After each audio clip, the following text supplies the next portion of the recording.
বিশ্বাস করো নিপা, তোমাকে আমি ভুলতে পারছি না, তাই বারবার বাসায় ছুটে আসছি শুধু তোমাকে এক নজর দেখার জন্য।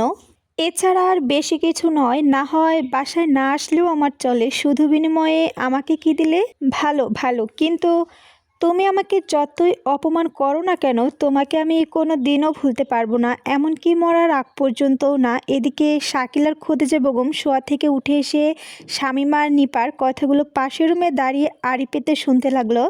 মাঝে মাঝে শাকিল ওদের কথা শুনে উত্তেজিত হতে লাগলো। এখনই ইচ্ছা করছে দুজনকে মেরে লাশ বানিয়ে ফেলতে, শুধু খদিজা বেগমের জন্য পারছে না ও। নিপা শামীমের কথায় কী জবাব দেবে ভেবে পাচ্ছে না, কিছুক্ষণ ঝিম মেরে রইল, তারপর নরম হয়ে বলল, তাহলে কি করবে ভাবছো? সাথে সাথে শাকিল বিদ্যুতের মতো ওদের সামনে এসে নিপার চুলের মুঠি ধরে কড়া গলায় বলল, হারামজাদি, কি আর করবে ও? আমাদের মুখে চুলকানি মেরে তোকে নিয়ে পালিয়ে যাবে, এই তো। কিন্তু আমি বেঁচে থাকতে তোদের আশা কোনোদিনও পূরণ হবে না।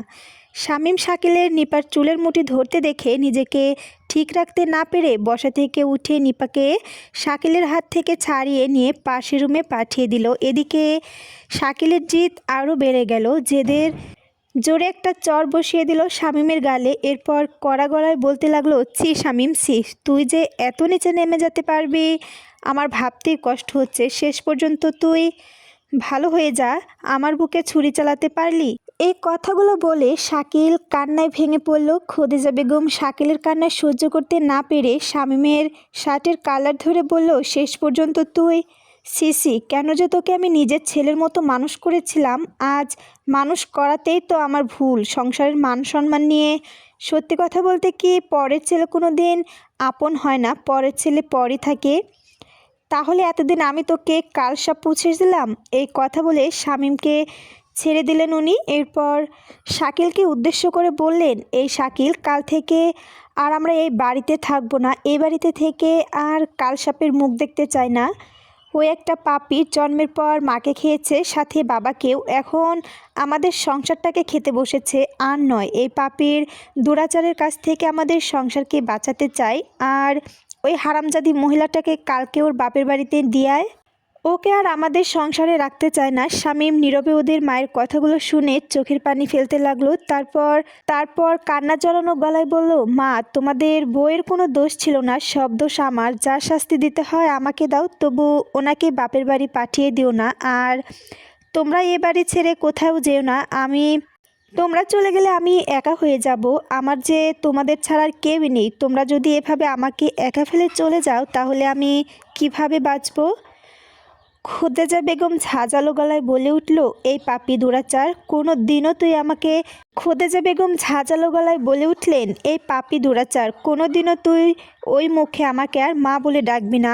আর তোর বাড়ি তো দূরের কথা, আজ থেকে তোর এই কলঙ্কিত চেহারাই আর দেখতে চায় না। এই কথা বলে উনি রুম থেকে চলে গেলেন। এমন সময় স্বামী মোনার পা জড়িয়ে ধরে কাঁদতে কাঁদতে বলল, মা, আমার ভুল হয়ে গেছে, আমাকে মাফ করে দাও। তবু তোমরা? না, তোর মাপ নেই, আমার পা ছেড়ে দে। তোর মতো পাপী দুরাচার আমাকে ছুলেও পাপ হবে। আচ্ছা ঠিক আছে, তোমাকে আর ছুবো না, কিন্তু তোমরা চলে গেলে আমি কাকে নিয়ে বাঁচবো? বাঁচতে না পারলে গলায় রশি দিয়ে মর। আমি গলায় রশি দিয়ে মরলে তুমি খুশি হবে? হ্যাঁ, তাই হব। একটুও কাঁদবে না? না, কাঁদবো না। তোমার পেটের ছেলে হয়েও কাঁদতে না? আমার পেটের ছেলে হলে এরকম বর্বর কাজ করতো না। যদি করেই বসতো, তাহলে কি তাকে মাপ করতে না? ধরে নাও তোমার পেটের ছেলে অন্যায় করে বসেছে, এই ভেবে আমাকে মাপ করে দাও।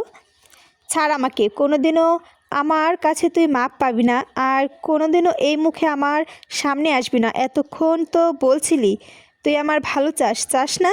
হ্যাঁ চাই। যদি ভালো চাস তাহলে এই মুখ নিয়ে আর কোনোদিনও আমার সম্মুখে আসবি না। যদি আসিস তাহলে আমার মরা মুখ দেখবি। এই কথা বলে উনি দ্রুত পা ছাড়িয়ে নিয়ে পাশের রুমে চলে গেল। শামীম মাটিতে লুটে পড়ে কাঁদতে কাঁদতে বলল, মা, তুমি আমার উপর এত নির্দয় হয়ে এ কোন সাজা দিলে আমায়? রেহেনা একবার ভেবেছিল শামীমের কাছে আসবে, কিন্তু মায়ের উপর জিদ করে আর ওর কাছে আসলো না। ভেতরে ভেতরে শামীমের জন্য অনেক কাঁদলো। তারপরও নিজের রুমে গিয়ে দরজা আটকে আবার শামীমের জন্য কাঁদতে লাগলো।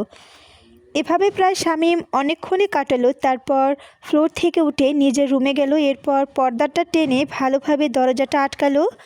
ও নিপার অপমানে অনেকবার আত্মহত্যা করতে চেয়েছিল, মা বোনের দিকে তাকিয়ে আর আত্মহত্যা করতে পারেনি। যদি ওই সময় আত্মহত্যা করত তাহলে বিধবা মা বোনকে নিয়ে অকুলে ফেঁসে যেত। ভাই আর একা রোজগারে কয়দিকে সামলাবে? তাই এই পথে আর এগোলো না, আর বুড়ো মাকেও পুত্র সন্তানের হারানো শোক সইতে দিল না।